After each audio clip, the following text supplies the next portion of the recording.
हर जंगल का अपना एक राज होता है, लेकिन मोहन के जंगल का राज अभी तक किसी ने नहीं समझा।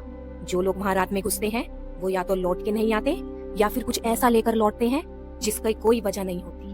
तीन दोस्त अमन, मीरा और समीर वीकेंड गेटवे के पास राजाजी नेशनल पार्क के पास एक गेस्ट हाउस जा रहे थे। रात का समय था, जंगल घना और सूना, रास्ता सुनसान, मोबाइल नेटवर्क डेड। समीर ने कहा, शॉर्टकट लेते हैं मोहन के रास्ते से, टाइम बच जाएगा।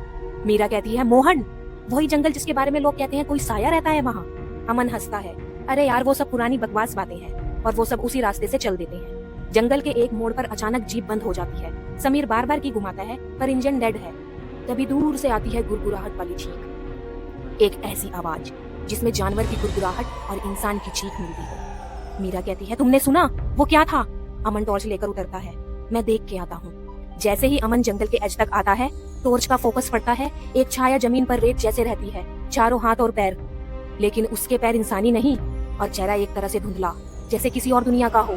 छाया एकदम से उठती है और अमन की तरफ दौड़ती है। अमन चीखता है, भागो! तीनों जंगल के अंदर भागते हैं। जीप वापस चालू नहीं होती। जंगल के हर एक कोने में लगता है वो साया उन्हें देख रहा है। एक झाड़ी में कुछ हिलता है। तभी मीरा के पीछे से एक लंबी पंजी वाली हाथ निकलता है और अमन उस हाथ को पकड़ के खींच लेता है। समीर, ये चीज इंसान नहीं है, ये किसी और दुनिया का है। तभी उन्हें एक पुराना वॉच टावर दिखता है जंगल के अंदर। तीनों उस पुराने वॉच टावर में छुप जाते हैं। दरवाजा अंदर से बंद कर देते हैं, पर बाहर उस चीज की आवाज सुनाई देती है, उसके चिल्लाने की डरावनी और भयानक आवाज। दीवार के अंदर से स्क्रैचिंग की आवाज आती है। फिर छत से कुछ टपकता है, एक काला पंजा, एकदम उनकी तरफ। मीरा, हम बच नहीं पाएंगे। लेकिन अमन एक पुरानी टॉर्च से उस क्रिएचर की आंखों पर रोशनी डाल देता है और क्रिएचर चीख मारकर पीछे हट जाता है। समीर, रोशनी, उसे रोशनी से डर लगता है।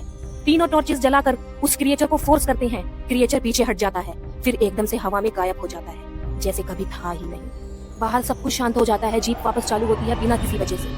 वो तीन सीधे जंगल से निकल जाते हैं, कभी वापस ना आने के लिए। और उस डर का भयानक सामना करने के बाद वो और लोगों को बताते हैं कि उनके साथ क्या हुआ और वो जंगल इतना डरावना क्यों है। क्योंकि वहाँ पर कोई है जो इंसान नहीं है और ना ही आत्मा, ना किसी और दुनिया का है, या कोई जानवर या जिन या ब्रह्मास्त्र, किसी को कुछ नहीं पता। बस बहुत से लोगों ने उस डर के सामने किया है और वहाँ पर वापस ना जाने का कसम खाई है। क्या वो